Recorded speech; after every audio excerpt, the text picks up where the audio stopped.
Do that one dance, baby. That one dance.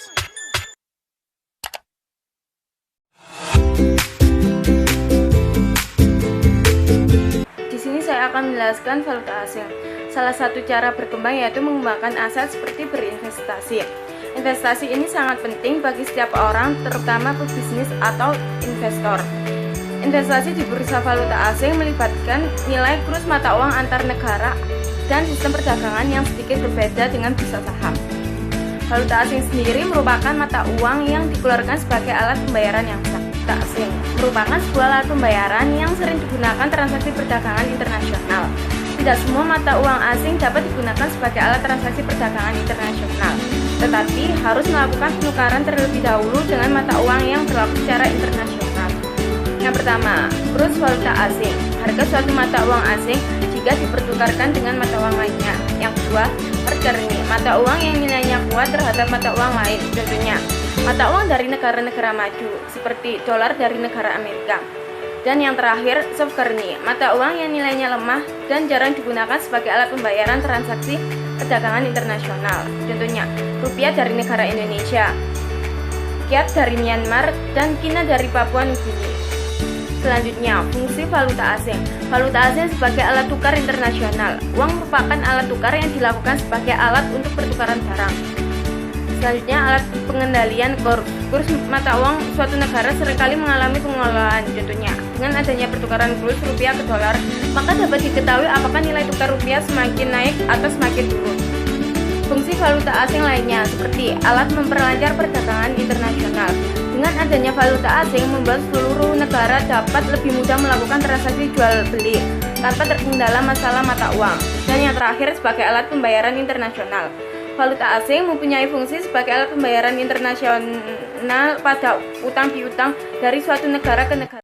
Selanjutnya adalah sistem valuta asing yang berlaku saat ini. Yang pertama adalah sistem kurs bebas atau floating, merupakan pembuatan kurs tersendiri dari suatu permintaan dan penawaran dari mata uang asing, sehingga pemerintah tidak ikut campur dalam menentukan kurs mata uang yang akan ditukar.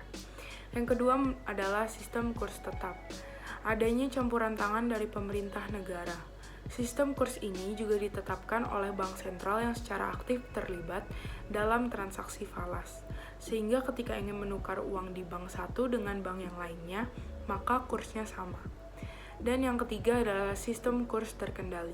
Pemerintah atau pihak bank mempunyai kekuasaan dalam menentukan nilai alokasi pemakaian valuta asing yang tersedia, sehingga pasar falas akan tetap stabil dan tidak akan terjadi banyak inflasi. Pelaku valuta asing. Yang pertama adalah dealer. Dealer merupakan pihak yang membuat pasar mata uang akan menjadi semakin aktif atau hidup. Mengapa? Karena dealer bertugas untuk menentukan tingkat atas kesediaan mata uang tertentu, serta mendapatkan profit atau keuntungan, di mana profit tersebut dari selisih harga jual dengan harga beli valuta asing tersebut. Yang berperan sebagai dealer adalah seluruh bank yang berada di dunia atau negara tersebut. Yang kedua adalah perusahaan atau perorangan. Perusahaan ataupun individu juga dapat melakukan transaksi perdagangan valuta asing atau falas. Pasar valuta asing pada umumnya dimanfaatkan untuk memperlancar transaksi bisnis.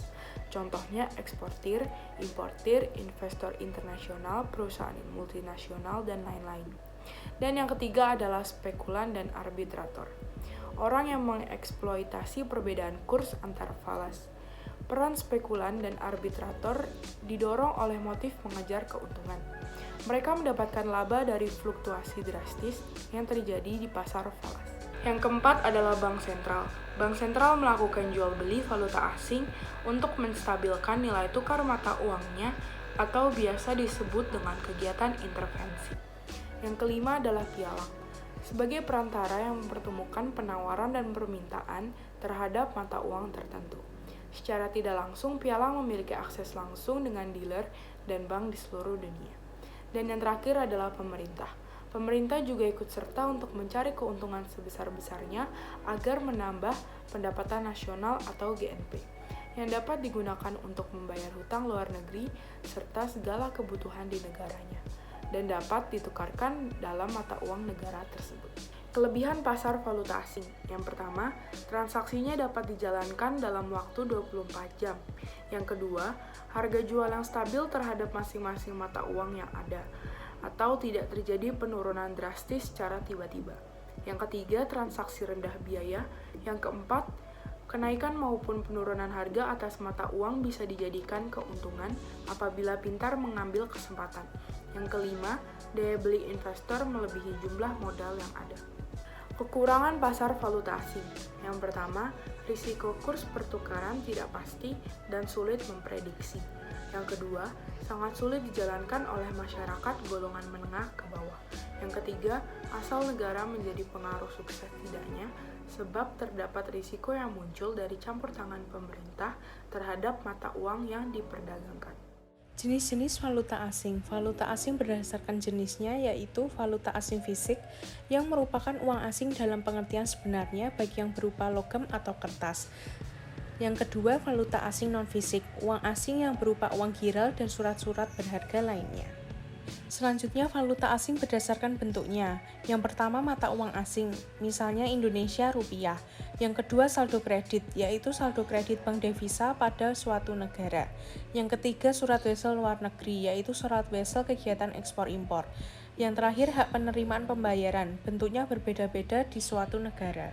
Nilai tukar falas. Nilai tukar falas selalu berubah setiap waktu, banyak faktor yang mendasarinya. Yang pertama, depresiasi atau devaluasi, dan revaluasi atau apresiasi, yang merupakan penurunan nilai mata uang tertentu terhadap nilai mata uang negara lain, di mana depresiasi penurunannya tidak terlalu besar dan bersifat sementara, sedangkan devaluasi penurunannya besar dan biasanya diumumkan secara resmi oleh pemerintah yang bersangkutan, begitu pula sebaliknya.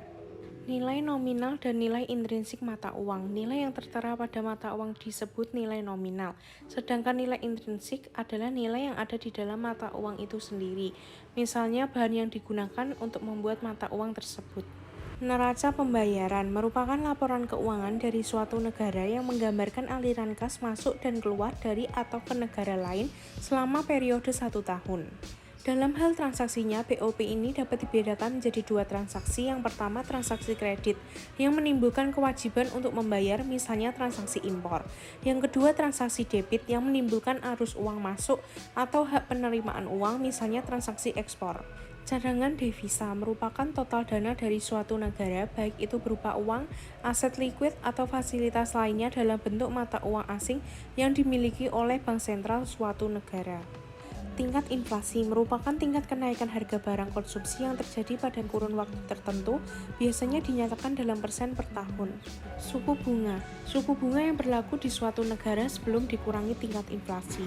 Sedangkan suku bunga real merupakan suku bunga yang berlaku di suatu negara setelah dikurangi dengan tingkat inflasi di negara tersebut.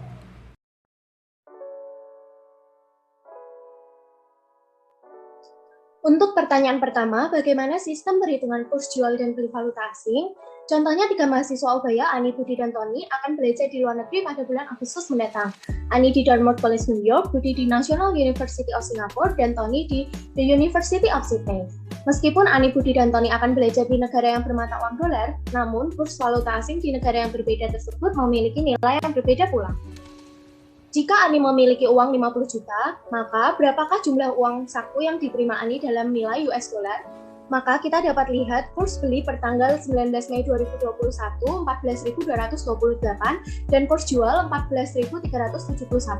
Maka jika Ani ingin membeli US dollar 50 juta dibagi 14.228 sama dengan 3.514. Dan setelah studi uang Ani sisa 100 US dollar, maka jika Ani ingin menjual mata uang dalam US dollar, tinggal 100 US dollar dikalikan 14.371 menjadi 1.437.150.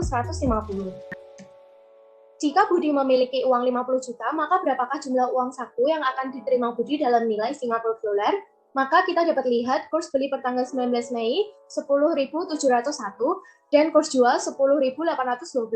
Maka jika Budi ingin membeli Singapura dolar, 50 juta dibagi 10.701 menjadi 4.672 dan setelah tadi uang Budi sisa 100 Singapura dolar, maka jika Budi ingin menjual mata uang Singapura dolar, tinggal 100 Singapura dolar kalikan 10.812 menjadi 1.081.296. Jika Tony memiliki uang 50 juta, maka berapakah jumlah uang saku yang akan diterima Tony dalam nilai Australian dollar? Maka kita dapat lihat kurs beli per tanggal 19 Mei 2021 seharga 11.098 dan kurs jual seharga 11.212. Maka jika Tony ingin membeli Australian dollar, 50 juta dibagi 11.098 menjadi 4.505, dan setelah tadi uang Tony sisa 100 Australian dollar. Maka jika Tony ingin menjual mata uang Australian dollar, tinggal 100 Australian dollar dikalikan 11.212 menjadi 1.121.264. Untuk pertanyaan kedua, bagaimana sistem perhitungan kurs tengah valuta asing? Jadi kurs tengah adalah kurs yang terdapat di antara kurs jual dan kurs beli. Rumusnya jumlah kurs beli dan kurs jual lalu dibagi 2. Jika kurs jual 14.371 dan kurs beli 14.228, maka kurs tengahnya 14.371 ditambahkan 14.228 dibagi 2. Jadi kurs tengahnya 14.300 US dollar. Kita lanjut ke pertanyaan nomor 3, bagaimana sistem perhitungan apresiasi dan depresiasi valuta asing suatu negara dibandingkan dengan negara lainnya? Contoh apresiasi valuta asing per tanggal 19 April 2021, euro dalam US dollar 1,3 ribu. Sedangkan tanggal 19 Mei 2021, 1,3100. Maka euro dalam US dollar menguat sebesar 0,0100 atau 100 poin.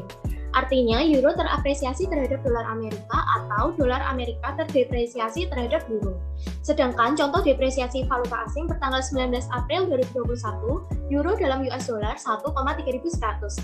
Sedangkan tanggal 19 Mei 2021, 1,3000. Maka kurs euro dalam US dollar melemah sebesar 0,0100 atau 100 poin.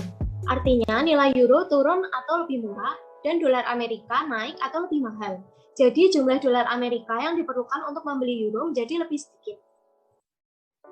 Pertanyaan terakhir, bagaimana peraturan transaksi mata uang asing di Indonesia beserta pengecualiannya? Jadi transaksi keuangan telah diatur dalam Peraturan Bank Indonesia pada bab 2 pasal 2 tentang kewajiban penggunaan rupiah. Penggunaan mata uang rupiah berlaku untuk perdagangan barang dan jasa di seluruh wilayah Republik Indonesia. Sementara peraturan di atas mengecualikan pada beberapa jenis perdagangan yang bisa menggunakan mata uang asing atau dolar, seperti pembayaran utang luar negeri pemerintah, belanja barang dan modal pemerintah, jual beli surat utang atau obligasi, penerimaan pajak dan non-pajak, penerimaan hibah dari luar negeri, transaksi terkait ekspor dan impor, transaksi online lintas negara, simpanan dalam bentuk falas di bank, transaksi biaya dari kreditur luar negeri, transfer falas internasional, kredit falas untuk tujuan ekspor, pasar uang interbank atau antarbank berbentuk falas, obligasi falas, visa on arrival, dan proyek infrastruktur strategi pemerintah dengan syarat tertentu. Aturan itu dibuat untuk meningkatkan transaksi antar negara dengan menggunakan mata uang dolar, meski hal ini berdampak pada mata uang Indonesia. Dengan demikian, jika jumlah mata uang dolar di Indonesia atau yang disebut cadangan dolar menipis, maka rupiah akan melemah dan ini berdampak pada perekonomian